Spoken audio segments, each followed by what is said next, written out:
اب آ گئی وہ آیت کہ جس سے استدلال کیا گیا ہے کہ ایمان بالرسالت نجات کے لیے ضروری نہیں ہے۔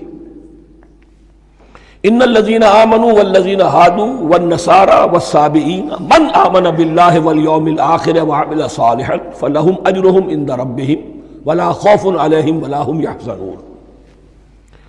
یقیناً جو لوگ ایمان لائے، اور اس سے مراد ہے جو ایمان لائے حضور پر، محمد پر صلی اللہ علیہ وسلم، والذین ہادوا، اور جو یہودی ہو گئے، والنصارى، اور نصرانی، والصابئین، اور صابی وہ لوگ تھے عراق کے علاقے میں رہتے تھے جو کہتے تھے کہ ہم دین ابراہیمی پر ہیں، لیکن ان کے ہاں بھی بہت کچھ بگڑ گیا تھا، جیسے حضرت ابراہیم کی نسل، حضرت اسماعیل کی نسل بگڑ گئی تھی، تو اس طرح وہ بھی بگڑ گئے تھے۔ ستارہ پرستی زیادہ تر ان کے ہاں تھی۔ من آمن باللہ والیوم الآخر، جو کوئی بھی ایمان لایا اللہ پر اور یوم آخر پر، وعمل صالحا، اور اس نے عمل کیے اچھے، فلہم اجرہم عند ربہم، تو ان کے لیے محفوظ ہے ان کا اجر ان کے رب کے پاس، ولا خوف علیہم ولا ہم یحزنون، اور نہ ان پر کوئی خوف ہوگا اور نہ وہ کسی حزن سے دوچار ہوں گے۔ ظاہر الفاظ کے اعتبار سے دیکھیے کہ یہاں ایمان بالرسالت کا ذکر نہیں ہے۔ ویسے تو اگر کوئی اس سے یہ غلط استدلال کرتا ہے تو اس کا پہلا جو اصولی جواب ہے وہ تو یہ ہے کہ ایسی حدیثیں بھی موجود ہیں، من قال لا الہ الا اللہ دخل الجنہ، تو اس کے کیا معنی ہے؟ صرف کہنے سے جنت میں داخل ہو جائیں گے، کسی عمل کی ضرورت نہیں؟ جواب یہ دیا جائے گا پورے قرآن کو سامنے رکھو، پورے حدیث کے ذخیرے کو سامنے رکھو، کسی ایک جگہ سے کوئی ایک نتیجہ نکال دینا وہ صحیح نہیں۔ لیکن اس کے علاوہ وہ اصول جو میں بیان کر چکا ہوں کہ یہ سلسلہ شروع کہاں سے ہوا ہے، 5واں رکوع، وَآمِنُوا بِمَا أَنزَلْتُ مُصَدِّقًا لِمَا مَعَكُمْ وَلَا تَكُونُوا أَوَّلَ كَافِرٍ بِهِ۔ انہیں ایمان کی زوردار دعوت سے تو یہ ساری بات شروع ہوئی ہے۔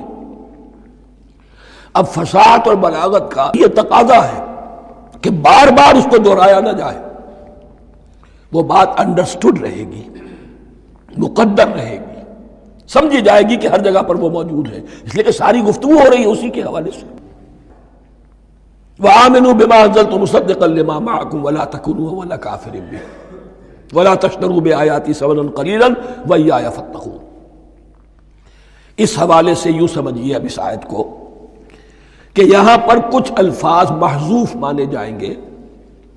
ان الذین آمنوا والذین ہادوا والنصارى والصابئین من آمن باللہ والیوم الآخر وعمل صالحا فی ایامہم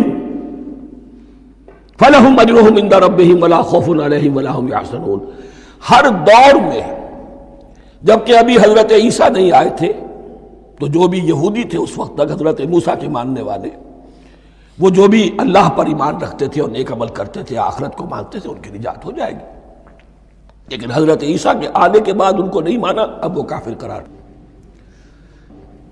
لیکن اب حضرت عیسیٰ کے آنے کے بعد جب تک حضور نہیں آئے جو بھی مانتا ہے، لیکن یہ کہ شرط یہی ہوگی کہ اپنے اپنے زمانے میں، اصل میں نفی جس بات کی جا رہی ہے وہ یہ ہے کہ یہ نہ سمجھو کہ کسی گروہ میں ہونے سے نجات ہوتی ہے۔ نجات کسی گروہ میں ہونے کی وجہ سے نہیں ہے، نجات کی بنیاد ایمان اور عمل صالح ہے۔ کسی رسول پر ایمان لانا، اپنے دور کے رسول پر، وہ تو لازم ہے، لیکن یہ ہے کہ اس پر ایمان تو لے آئے اور وہ عمل صالح نہیں ہے تو نجات نہیں ہوگی۔ تو یہ اپنے اپنے دور میں، اپنے اپنے زمانے میں ہر امت کے لیے، وَلِكُلِّ أُمَّةٍ أَجَلٌ، قرآن مجید کے ایک مقام پر آیا ہے، ہر امت کے لیے ایک خاص معین مدت ہے۔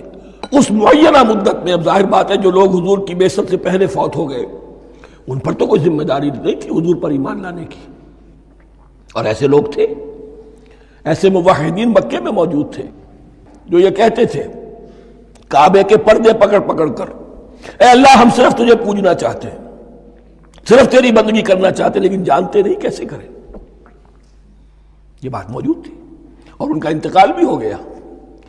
یہ زید، سعید ابن زید، سعید جو حضرت عمر کے بہنوئی تھے اور وہ عشرہ مبشرہ میں سے ہیں، ان کی اہلیہ حضرت فاطمہ بنت خطاب، ان دونوں کے ایمان کو اللہ نے ذریعہ بنایا حضرت عمر کے ایمان کا، اور یہ والد تھے سعید کے زید، وہ یہ کہتے ہوئے دنیا سے چلے گئے حضور کی ابھی بعثت ہی نہیں ہوئی تھی، اے اللہ میں صرف تیری بندگی کرنا چاہتا ہوں، کیسے کروں یہ نہیں جانتا۔ اسی کو ذہن میں رکھیے، اہدنا الصراط المستقیم جو میں نے کہا تھا، ایک سلیم الفطرت انسان، سلیم العقل انسان توحید تک پہنچ جاتا ہے، آخرت کو پہچان لیتا ہے، لیکن اب کیا کروں؟ اس شریعت کے لیے، ان احکام کے لیے وہ دستے سوال دراز کرنے پر مجبور ہے۔ الحمدللہ رب العالمین الرحمن الرحیم مالک یوم الدین ایاک نعبد و ایاک نستعین اہدنا الصراط المستقیم۔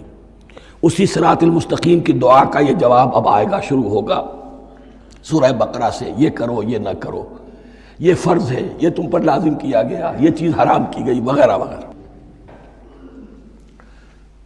ان الذين آمنوا والذين هادوا والنصارى والصابئين من آمن بالله واليوم الآخر وعمل صالحا، اور محذوف الفاظ فی ازمنتہم، اپنے اپنے زمانے میں، یا فی ایامہم، فلہم اجرہم عند ربہم ولا خوف علیہم ولا هم یحزنون۔ وَإِذْ أَخَذْنَا مِيثَاقَكُمْ وَرَفَعْنَا فَوْقَكُمُ الطُّورَ، اور ذرا یاد کرو جب کہ ہم نے تم سے عہد لیا، قول و قرار لیا، اور تمہارے اوپر اٹھا دیا طور کو، پہاڑ کو۔ جب تورات دی گئی تو اس وقت ایک کیفیت معجزانہ طور پر ایسی پیدا کی گئی، ان کے اوپر ایک روب ڈالنے کے لیے اور خشیت قلب میں پیدا کرنے کے لیے کوہ طور اٹھا کر معلق کر دیا گیا۔ اس وقت کہا گیا خذوا ما آتیناکم بقوۃ، تو اس قول و قرار کے وقت ایک معجزے کی شکل یہ ہوئی تھی۔ وَإِذْ أَخَذْنَا مِيثَاقَكُمْ وَرَفَعْنَا فَوْقَكُمُ الطُّورَ خُذُوا مَا آتَيْنَاكُمْ بِقُوَّةٍ وَاذْكُرُوا مَا فِيهِ لَعَلَّكُمْ تَتَّقُونَ، پکڑو اس کو مضبوطی کے ساتھ جو ہم نے تمہیں دیا ہے، اس حدیث، اس کتاب کو، تورات کو، اس شریعت کو، ان احکام کو۔ وَاذْكُرُوا مَا فِيهِ، اور یاد رکھو اسے جو کچھ کہ اس میں ہے، لَعَلَّكُمْ تَتَّقُونَ، تاکہ تم بچ سکو۔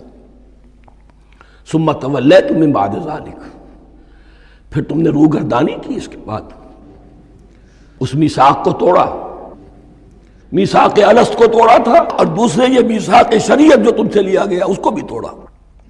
ثم تولیتم من بعد ذلک فلولا فضل اللہ علیکم ورحمتہ لکنتم من الخاسرین، پھر اگر اللہ کا فضل تمہارے شامل حال نہ ہوتا اور اس کی رحمت تمہاری دستگیری نہ کرتی رہتی، بار بار تمہیں معاف کیا، تمہیں مہلت دی، تو اگر یہ چیز نہ ہوتی تو اسی وقت سے تم خسارہ پانے والے اور تباہ ہونے والے ہو جاتے۔